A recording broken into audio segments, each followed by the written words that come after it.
Venom 3 está cheio de mistérios e termina com vários ganchos para o futuro. Nesse vídeo você vai entender todo o final e as duas cenas pós-créditos. Então, vamos nessa! Nós somos Venom! Nós somos Venom! Fala pessoal, eu sou o Pedro e logo de cara fica o aviso de spoilers. Esse é um vídeo para você que já viu o filme e quer conversar sobre ele, ou para você que quer saber o tamanho da proeza que eles fizeram com o filme. Bom, o filme gira em torno de New, o criador dos simbiontes, que foi preso pelos próprios simbiontes no passado e precisa do Codex para se libertar. Um simbionte passa a ter um Codex quando ele e seu hospedeiro se tornam um só, quando o simbionte salva a vida do seu hospedeiro. Ou seja, como o Venom salvou o Ed da morte lá no primeiro filme, ele e o Ed se tornaram um só, uniram as suas forças vitais, e agora tem o Codex. Então o New manda os Xenófagos irem atrás do Venom. Assim, o nome desse bicho não é Xenófagos, se escreve Xenófagos em inglês, mas em português é um outro nome. Eu vi o filme dublado, mas sendo bem sincero, eu não entendi como se pronuncia esse nome da maneira certa.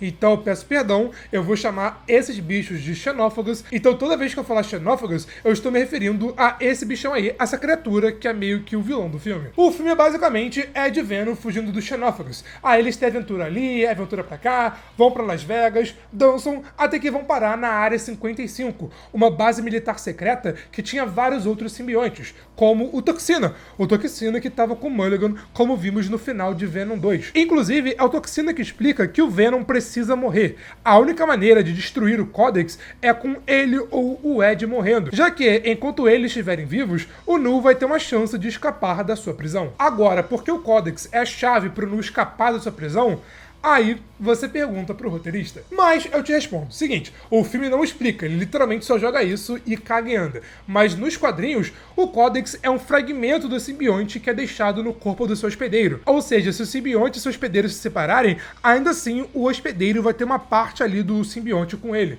Em algumas histórias, o Codex é até capaz de criar outros simbiontes. Então talvez o Nu queria o Codex porque, além de libertá-lo, poderia lhe dar controle para recomeçar o seu plano de criar os simbiontes. Bom, lá na base, o Venom aparece para salvar o Ed de alguns guardas, mas nisso ele atrai o Xenófago ali para a base, que logo de cara mata o Toxina. Sim, o Toxina morre como se fosse nada, engolido pelo Xenófago em questão de segundos.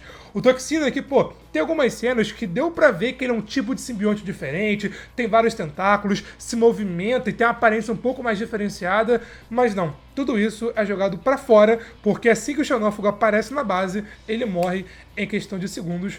Foi muito broxante, mas enfim. Até que, quando a base está sendo destruída, as cientistas liberam todos os outros simbiontes que estavam ali. Então cada simbionte se une com uma pessoa e passa a ser vários simbiontes contra o Xenófago. O plano não dá certo, já que todas as maneiras de tentar matar o Xenófago não deram em nada.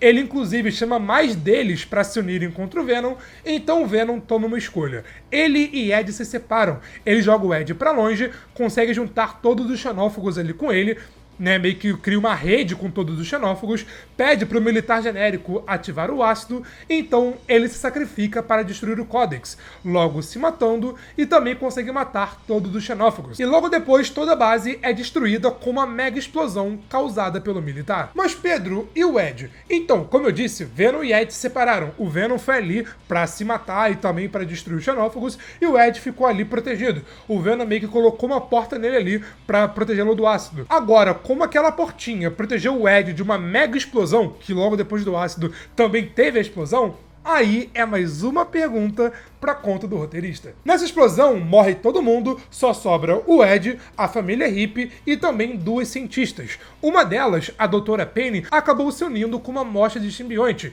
e ela virou a Agonia. Com a explosão, o Ed acabou desmaiando, e o filme termina com ele acordando e o general dizendo pra ele que toda a ficha dele foi limpa e que agora ele pode recomeçar a sua vida, já que ele estava foragido desde o meio de Venom 2. Ele vai parar em Nova York, porque o Venom Venom tinha o sonho de conhecer a Estátua da Liberdade e assim o filme acaba. Acabou mais ou menos, porque é claro, temos duas cenas pós-créditos. Na primeira cena, vimos o Nu sentindo lá de longe que o Codex foi destruído e que ele continuou preso ali na sua prisão. Mas ele promete que vai sair dali e vai ter a sua vingança. E inclusive até conseguimos ver o seu rosto pela primeira vez. E ele se parece muito com Morbius e isso não é um elogio. E na segunda cena vimos o bartender que no começo do filme foi preso junto com um fragmento do Venom, mas agora ele saiu e viu toda a Área 51 sendo destruída. Enquanto vimos uma barata entrando em um frasco, dando a entender que aquele tal fragmento do Venom que os militares coletaram no começo acabou se unindo com aquela barata. Bom, feito esse mega resumo, agora vamos de fato começar a conversar. Realmente, o filme finaliza a história do Venom e do Ed, mas claro, ele deixa várias pontas soltas para o futuro. A primeira é clara, o Venom não morreu, e há duas possibilidades do Venom voltar. A primeira é seguindo os quadrinhos. Quando o Venom e Ed se uniram, se tornaram um só, uniram as suas forças vitais, o Ed passou a ter um pedaço do Venom consigo, um fragmento do Venom ali no seu corpo, mesmo após o Venom morrer, né? Agora ele só precisa achar, reativar e bum, o Venom tá de volta. E a outra maneira é através daquele fragmento, aquele pedaço do Venom que se conectou com a barata. E detalhe, o Venom morreu, mas antes ele deixou dois fragmentos dele ali na Terra. A primeira não estava na Terra em si, estava na Terra do Tom Holland. Ele deixou um pedaço, né, na moedinha, lá como vimos no pós-créditos de No Way Home, e que também aparece, né, na cena de abertura de Venom 3. E o outro pedaço é aquele, é o fragmento que foi capturado e depois que se uniu com a barata. Então, como eu disse, há duas maneiras do Venom voltar. Usando o Codex, o Ed ainda tem um pedaço do Venom consigo, e a outra maneira é a maneira um pouco mais complicada, que é o seguinte, o Venom se uniu com a barata, aí ele pode ir de hospedeiro a hospedeiro até de fato encontrar o Ed, fazer algo parecido com o que ele fez no meio do filme ali, pra se conectar com o Ed naquela cena da água, sabe, que ele vai de peixinho em peixinho até chegar no Ed, fazer algo parecido, mas, né, em uma escala um pouco maior. É aquela, Venom 3 foi vendido para ser o grande final da parceria Ed Brock e Venom, mas, né, de novo, a Sony tem duas possibilidades. A primeira é ver o Pix caindo na conta e mudar de ideia e olha, o Venom 3 seria o final? Seria, mas não é mais, vai ter um Venom 4. Ou deixar o Ed de lado e focar no Tom Holland como Venom, já que tem um pedaço do Venom lá no MCU. O que me parece ser uma decisão muito mais sábia. Porque assim, parando pra pensar, não necessariamente esse fragmento do Venom que tá no universo do Tom Holland é o Venom que a gente conhece. Porque lembra, no segundo filme, quando um fragmento do Venom foi parar lá no Cletus Cassidy, não virou uma cópia do Venom, e sim virou o Carnificina. Depende do hospedeiro. Então, quando o Venom voltar, né, com o Tom Holland, pode não ser necessariamente um Venom do bem. Então, um Venom do bem como a gente conhece, né, aqui no filme. Então poderia criar uma trama interessante. Tem essa possibilidade, ou se eles quiserem continuar com Venom aqui no Sonyverso sem mexer com a MCU, pode trabalhar, né, aquele fragmento do Venom com a barata. Mas aí, até chegar no Ed, ele pode ter um outro hospedeiro, com uma outra personalidade, de um outro jeito, e criar uma nova história, e até quem sabe, né, vai que mais interessante. O filme também tem outra ponta solta, a agonia. A Doutora Penny, como a gente viu no final, ela tá com um simbionte e virou a agonia. Assim, vamos ser sinceros aqui e realistas. Ela não tem força pra protagonizar um filme, então acho que é quase difícil isso rolar. Mas, dependendo dos planos da Sony para o futuro, né, os próximos filmes que eles vão fazer, dá sim para a Doutora Penny voltar. Ela pode ser co-protagonista ou coadjuvante, mas eu acho que ela, como agonia, vai voltar em algum momento. E o gancho mais óbvio, né, é o Nu. O Nu segue preso, o filme acaba, ele não faz nada, não sai do lugar, ele continua na mesma posição, no mesmo lugar que ele começou aqui o filme, mas é aquela, o Nu vai voltar. Os produtores falaram que a ideia deles é apresentar o Nu como se fosse o Thanos, e de pouquinho em pouquinho, até boom, ele ser o vilão principal de algum filme. Agora, como ele vai escapar da prisão, sendo que, tecnicamente, a única maneira de escapar era com o Codex, e o Codex foi destruído quando o Venom morreu. Aí, meu amigo, eu não faço ideia. Sinceramente, conhecendo a Sony, eu não duvido eles meterem um retcon, de alguma forma acontecer alguma coisa pro Nu sair da prisão e ele até, quem sabe, não ir parar no universo do Tom Holland, já que, né, o Nu tem poder de viajar pelo multiverso. A Marvel agora tá focando em histórias de multiverso, e como eu falei, o Nu tem poder de viajar pelo multiverso. Então, sei lá, eles podem inventar qualquer desculpa pro Nu sair da prisão e ele não ir parar no universo do Tom Holland, pra trabalhar o Nu não como um vilão do Sonyverso, mas quem sabe um vilão futuro para o filme do Tom Holland. Segundo os rumores aí que estão rolando, eu não acho que o Nu vai ser o vilão principal de Homem-Aranha 4, por exemplo. Eu acho que ele pode aparecer em Homem-Aranha 4, mas de forma similar aqui em Venom, aparecendo aos poucos, mas ainda provocando, dando um gostinho de que na hora certa ele vai aparecer. Mas, pô, eu espero de verdade que, se for pra de fato fechar a história do Venom com o Ed Brock, deixe essa história de lado, tá? A história do Tom Hardy acabou,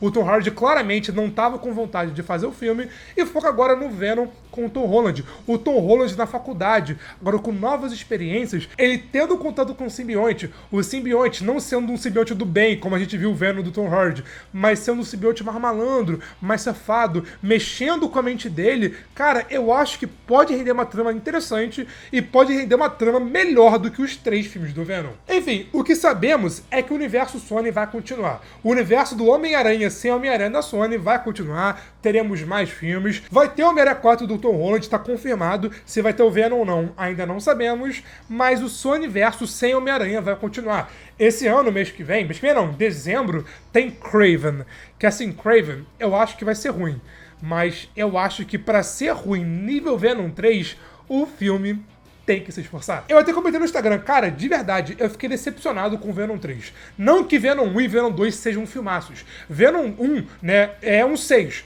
É a Sessão da Tarde genérico ao máximo, mas é um filme nota 6. Venom 2 é ruim, esse é ruim, é um nota 4, mas dublado, com a dublagem do Guilherme Briggs, é um filme divertido. Eu fiz um vídeo especial só sobre os 2 filmes aqui no canal, e eu comentei tudo isso. Se você não viu, link na descrição. Mas esse aqui, Venom 3, ele consegue não ter uma boa história, não ter cenas legais e, principalmente, ele é muito chato. Assim, claramente esse não era para ser o filme original, tá? Esse filme claramente tá remendado, teve vários reshoots, mudaram muita coisa. Cara, porque não é possível que alguém escreveu esse roteiro e falou, pô, tá bom, vamos gravar, vamos lançar no cinema. Não é possível. Sim, a Sony lançou Madame T em Morbius, também não dá pra considerar muito. Mas assim, cara, esse filme aqui, pra mim, é o pior dos 3 Venoms disparado, porque o 2, cara, é ruim, mas o 2 dublado diverte. Esse aqui, nem dublado, consegue divertir. Mas assim, Venom 3 é ruim, mas Venom 3 não é pior que Morbius. Cara, pra você comparar com Morbius, você tem que lembrar de Morbius. Gente, Morbius é um anti-filme, tá? Morbius não é um filme completo. Morbius não tem divisão de ato. O terceiro ato, que é o grande final, não existe. Tipo, o terceiro ato tá rolando e o filme acaba. Não tem uma conclusão. Não, o filme acaba no meio. Tipo, literalmente, bum, cortaram o final do filme. Esse é Morbius. Morbius é um anti-filme. Não dá pra falar que esse negócio é um filme. É um anti-cinema. Aí no final, o Morbius termina o filme, já que não tem final, né? Eles finalizam o filme com o Morbius de um jeito, e na cena pós-créditos, ele aparece de outro jeito totalmente diferente e totalmente desconexo. Então, gente, Venom 3, de novo, é ruim. Venom 3 é ruim, dá até pra ficar ali debatendo se é pior ou não do que Madame T. Madame T é também esgoto. Horrível.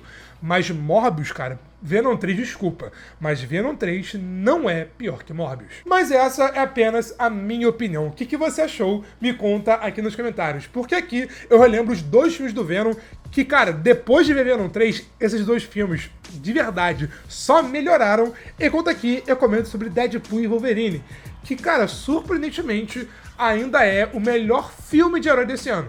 A melhor produção de herói é Pinguim com folga, mas filme aqui é Deadpool e Wolverine. Mas foi isso, e eu te vejo na próxima. Valeu, falou e fui!